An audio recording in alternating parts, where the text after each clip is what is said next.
আসসালামু আলাইকুম। বিসমিল্লাহির রহমানির রহিম। শ্রম আইন নিয়ে আলোচনা করার জন্য আরও একটি পর্ব নিয়ে আপনাদের মাঝে উপস্থিত হলাম। আশা করি সকলে ভালো আছেন। দেশ ও প্রবাসের সকল সেক্টরের সকল শ্রমিকদেরকে জানাই সংগ্রামী শুভেচ্ছা ও আন্তরিক অভিনন্দন। সংগ্রামের সাথী ও বন্ধুগণ, আজ আমরা আলোচনা করব শ্রম আইনের অধ্যায় 9 থেকে এবং ধারা 100 ও 101। ধারা 100 কর্মঘণ্টা ও ছুটি। দৈনিক কর্মঘণ্টা। কোনো প্রাপ্তবয়স্ক শ্রমিক কোনো প্রতিষ্ঠানে সাধারণত দৈনিক 8 ঘন্টার অধিক সময় কাজ করিবেন না বা তাহাকে দিয়ে কাজ করানো যাইবে না, তবে শর্ত থাকে যে ধারা 108 এর বিধান সাপেক্ষে কোনো প্রতিষ্ঠানে উক্তরূপ কোনো শ্রমিক দৈনিক 10 ঘন্টা পর্যন্ত কাজ করিতে পারিবেন। ধারা 101 বিশ্রাম বা আহারের জন্য বিরতি। কোনো প্রতিষ্ঠানে কোনো শ্রমিক দৈনিক 6 ঘন্টার অধিক কাজ করতে বাধ্য থাকিবেন না, যদি না উক্ত দিনে তাহাকে বিশ্রাম বা আহারের জন্য 1 ঘন্টা বিরতি দেওয়া হয়। দৈনিক 5 ঘন্টার অধিক কাজ করতে বাধ্য থাকিবেন না, যদি না উক্ত দিনে উক্ত উদ্দেশ্যে তাহাকে আধা ঘন্টা বিরতি দেওয়া না হয়, অথবা দৈনিক 8 ঘন্টার অধিক কাজ করিতে বাধ্য থাকিবেন না, যদি না উক্ত দিনে উক্ত উদ্দেশ্যে তাহাকে দফা ক এর অধীন 1টি বিরতি অথবা দফা খ এর অধীন 2টি বিরতি দেওয়া হয়।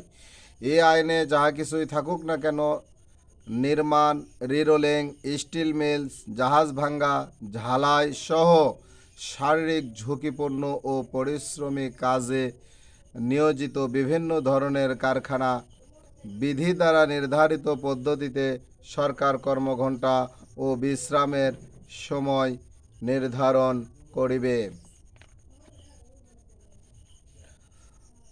অন্যত্র ভিন্নতার যাহা কিছুই থাকুক না কেন, প্রাপ্ত বয়স্ক কোনো শ্রমিকের দৈনিক কর্মঘণ্টা হইবে আহার এবং বিশ্রামের বিরতি ব্যতীত 8 ঘন্টা। তবে শর্ত থাকে যে ধারা 108 এর বিধান মোতাবেক অধিককাল ভাতা প্রদান সাপেক্ষে শ্রমিককে দিনে 10 ঘন্টা পর্যন্ত কাজ করানো যাইবে।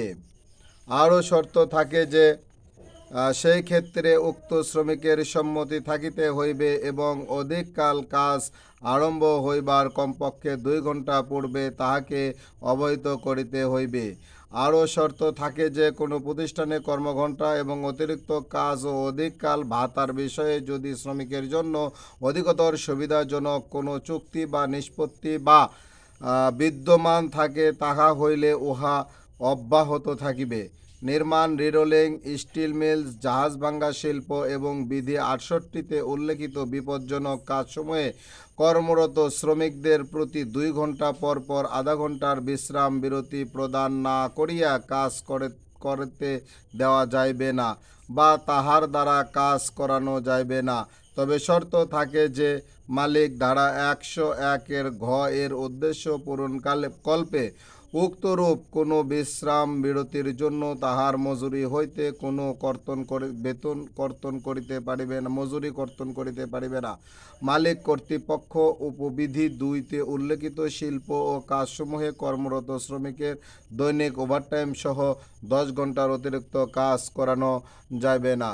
সংগ্রামী সাথী ও বন্ধুগণ, এই আইনের ধারায় স্পষ্ট করে বলা হলো একজন শ্রমিক কত ঘন্টা কাজ করবেন এবং কতক্ষণ বিশ্রাম করবেন। তাই আসুন এদেশের আইনের প্রতি শ্রদ্ধাশীল হয়ে শ্রম আইন মেনে সকল মালিক এবং শ্রমিককে চলার অনুরোধ রেখে আজকের পর্ব এখানেই শেষ করছি।